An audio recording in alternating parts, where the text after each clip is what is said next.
This is the first of two rather extraordinary photographs I'm going to show you today. It was taken 18 years ago. I was 19 years old at the time. I just returned from one of the deepest dives I'd ever made at that time, a little over 200 feet.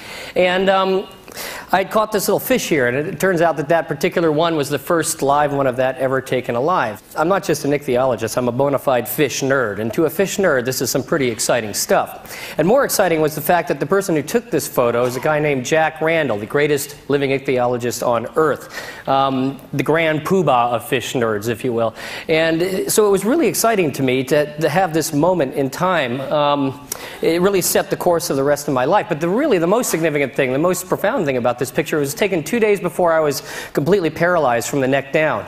I had made a really stupid kind of mistake that most 19-year-old males do when they think they're immortal, and got a bad case of the bends and was paralyzed and had to be flown back for treatment. But I learned two really important things that day. The first thing I learned, well, I'm mortal. That's a really big one. And the second thing I learned was that I knew with profound certainty that this is exactly what I was going to do for the rest of my life. I had to focus all of my energies towards going to find new species of things down on deep coral reefs. Now, when you think of a coral reef, this is what most people think of, all these big, hard, elaborate corals and lots of bright, colorful fishes and things. But this is really just the tip of the iceberg. If you look at this sort of diagram of a coral reef, we know a lot about that part up near the top. And the reason we know so much about it is scuba divers can very easily go down there and access it. There is a problem with scuba, though, and it poses some limitations on how deep you can go. And it turns out that that depth's about 200 feet.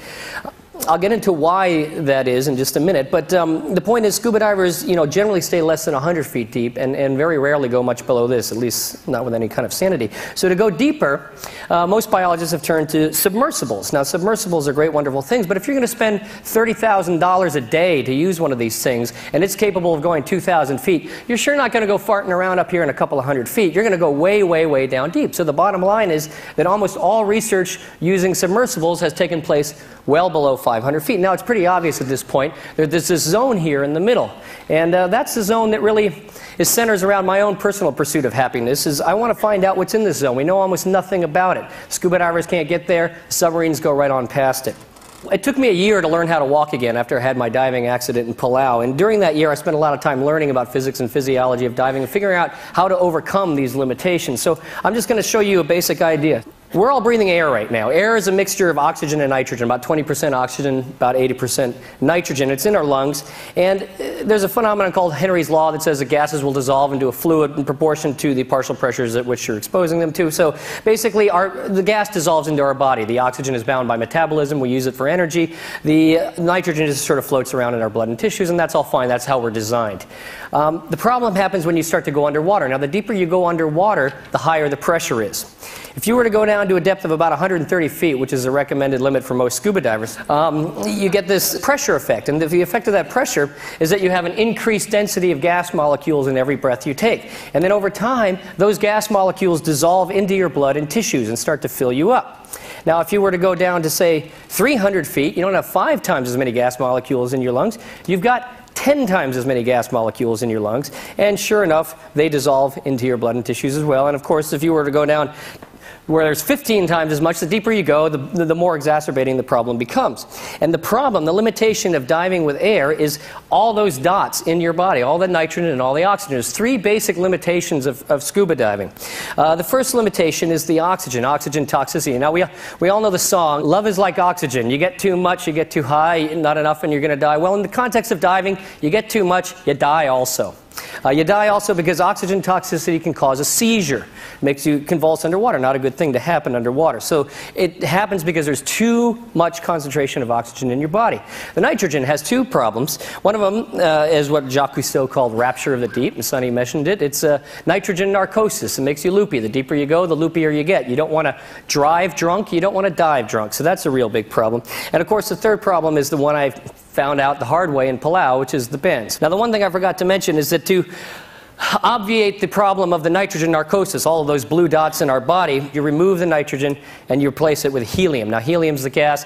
There's a lot of reasons why helium's good. It's a tiny molecule, it's inert, doesn't give you narcosis. So that's the basic concept of what we use, but the theory is relatively easy. The tricky part is the implementation. So this is how I began about 15 years ago. And I'll admit, it wasn't exactly the smartest of starts, but this is, you got to start somewhere. And at the time, really, I wasn't the only one who didn't know what I was doing. Almost nobody did. And this rig was actually used for a dive to 300 feet.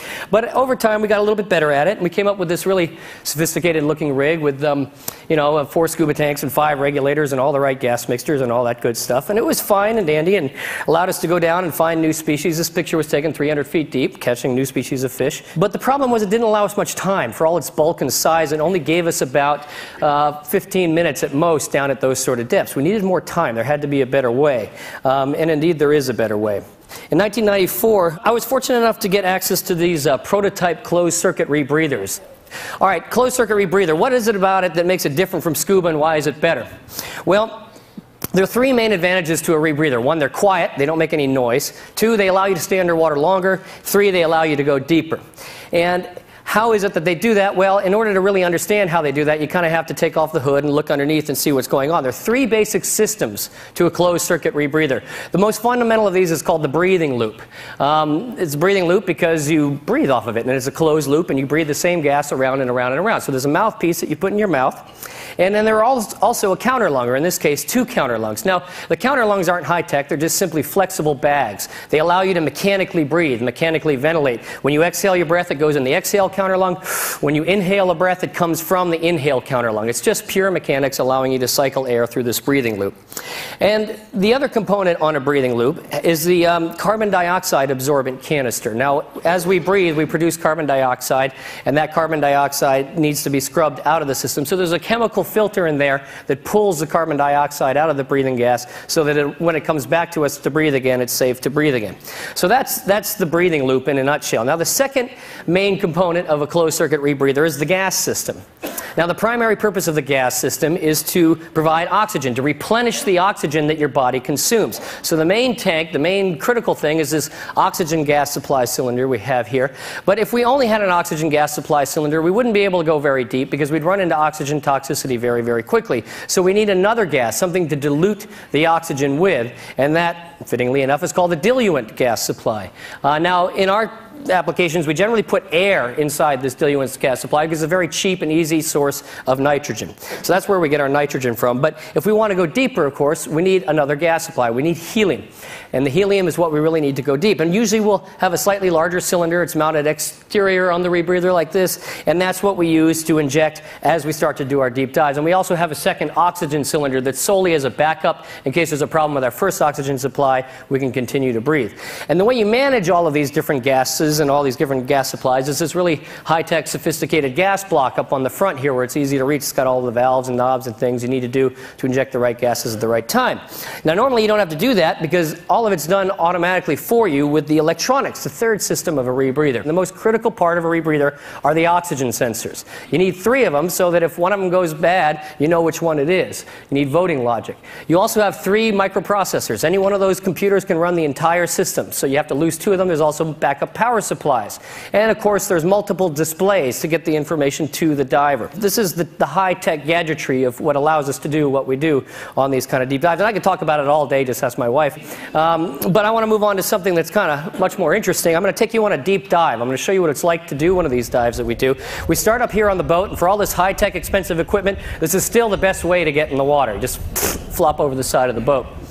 Now, as I showed you in the earlier diagram, these reefs that we dive on start out near the surface, and they go almost vertically, completely straight down. So we drop in the water, we just sort of go over the edge of this cliff, and then we just start dropping. People have asked me, it must take a long time to get there. No, it only takes a couple of minutes to get all the way down to 300 or 400 feet, which is where we're aiming for. It's kind of like skydiving in slow motion. It's really a very interesting. You ever see The Abyss, where Ed Harris is, sinking down along the side of the wall? That's kind of what it feels like. It's pretty amazing. Also, when you get get down there, you find the water is very, very clear, extremely clear water, because there's hardly any plankton. You turn on your light, you look around in the caves, and all of a sudden you're confronted with a tremendous amount of diversity, much more than anyone used to believe. Now, not all of it is new species. Like that fish you see with the white stripe, that's a known species. But if you look carefully into the cracks and crevices, you'll see little things scurrying all over the place. There's a just unbelievable diversity. It's not just fish either. These are crinoids, sponges, black corals. There's some more fishes. And those fishes that you see right now are new species. They're still new species because I had a video camera on this dive instead of my net. So they're still waiting down there for someone to go find them. But this is what it looks like. And this kind of habitat just goes on and on and on and for miles. This is Papua New Guinea. Now, little fishes and invertebrates aren't the only things we see down there. We also see sharks much more regularly than I would have expected to. I'm not quite sure why. But what I want you to do right now is imagine yourself 400 feet underwater with all this high-tech gear on your back. You're in a remote reef off Papua New Guinea, thousands of miles from the nearest recompression chamber, and you're completely surrounded by sharks.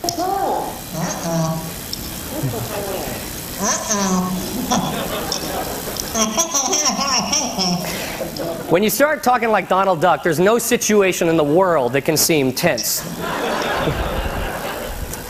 So we're down there, and this is at 400 feet. That's looking straight up, by the way, so you can get a sense of how far away the surface is.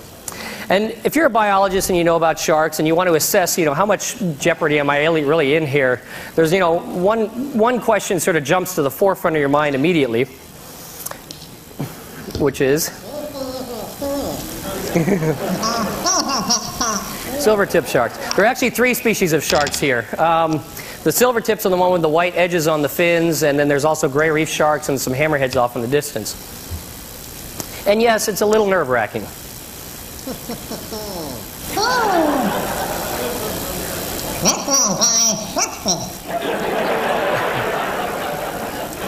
Now, you've seen video like this on TV a lot, and it's very intimidating, and I think it gives the wrong impression about sharks. Sharks are actually not very dangerous animals, and that's why we weren't worried and why we were joking around down there.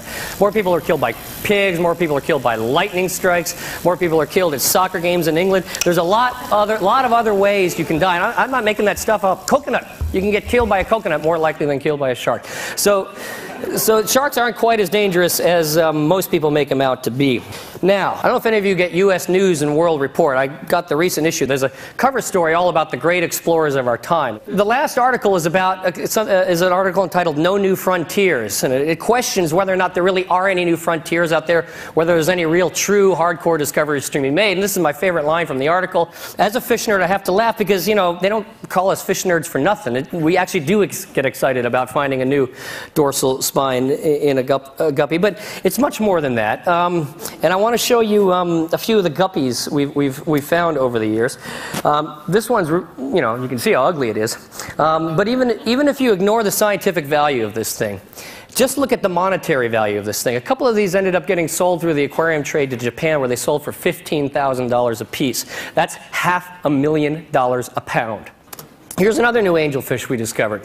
This one we actually first discovered back in the air days, the bad old air days, as we say, when we were doing these kind of dives with air. We were at 360 feet. And I remember coming up from one of these deep dives, and I had this fog, and the narcosis takes a little while to fade away. It's sort of like sobering up. And I had this vague recollection of seeing this yellow fish with a black spot, and then I thought, damn, I should have caught one. I think that's a new species. And then eventually I got around to looking in my bucket. Sure enough, I had caught one. I just completely forgot that I had caught one. And so this one we decided to give the name Centropygia narcosis to. So that's its official scientific name in reference to its deep dwelling habits. This is another neat one. When we first found it, we weren't even sure what family this thing belonged to. So we just called it the Dr. Seuss fish because it looked like something out of one of those books. Now, this one's pretty cool. If you go to Papua New Guinea and go down 300 feet, you're going to see these big mounds. And it's maybe kind of hard to see, but they're about, a couple meters in diameter. If you look closely, you'll see that there's a little white fish, a little white and gray fish that hangs out near it. Well, it turns out this little white fish builds these giant mounds, one pebble at a time. It's really extraordinary to find something like this. It's not just new species, it's new behaviors, it's new ecology, it's all kinds of new things. So what I'm going to show you right now, very quickly, is just a sampling of a few of the new species we've discovered. What's extraordinary about this is not just the sheer number of species we're finding, although, as you can see, that's pretty amazing. This is only half of what we found. What's extraordinary is how quickly we find them. We're up to 7 new species per hour of time we spend at that depth. Now, if you go to an Amazon jungle and fog a tree, you may get a lot of bugs. But for fishes, there's nowhere in the world you can get 7 new species per hour of time. Now, we've done some back-of-the-envelope calculations, and we're predicting that there are probably on the order of 2,000 to 2,500 new species in the Indo-Pacific alone. There are only 5,000 to 6,000 known species. So a very large percentage of what is out there is really known. We had thought we had a handle on all the reef fish diversity. Evidently not. And I'm going to just close on a very somber note. At the beginning I told you that I was going to show you 2 extraordinary photographs. This is the second extraordinary photograph I'm going to show you. This one was taken at the exact moment I was down there filming those sharks. This was taken exactly 300 feet above my head. And the reason this photograph is extraordinary is because it captures a moment in the very last minute of a person's life. Less than 60 seconds after this picture was taken, this guy was dead. When we recovered his body, we figured out what had gone wrong. He had made a very simple mistake. He turned the wrong valve when he filled his cylinder. He had 80% oxygen in his tank when he should have had 40. He had an oxygen toxicity seizure and he drowned. The reason I show this, not to put a downer on everything, but I just want to use it to key off my philosophy of life in general, which is that we all have 2 goals. The first goal we share with every other living thing on this planet, which is to survive. I call it perpetuation. Survival of the species and survival of ourselves. And those are both about perpetuating the genome. And the second goal is, for those of us who have mastered that first goal, is to, you can call it spiritual fulfillment, you can call it financial success, you can call it any number of different things. I call it seeking joy, this pursuit of happiness. So I guess my theme on this guy lived his life to the fullest. He absolutely did. You have to balance those 2 goals. If you live your whole life in fear, life is a sexually transmitted disease with 100% mortality. So you can't live your life in fear. I thought that was an old one. But at the same time, you don't want to get so focused on rule number 2, goal number 2, that you neglect goal number 1. Because once you're dead, you really can't enjoy anything after that. So I wish you all the best of luck in maintaining that balance in your future endeavors. Thanks.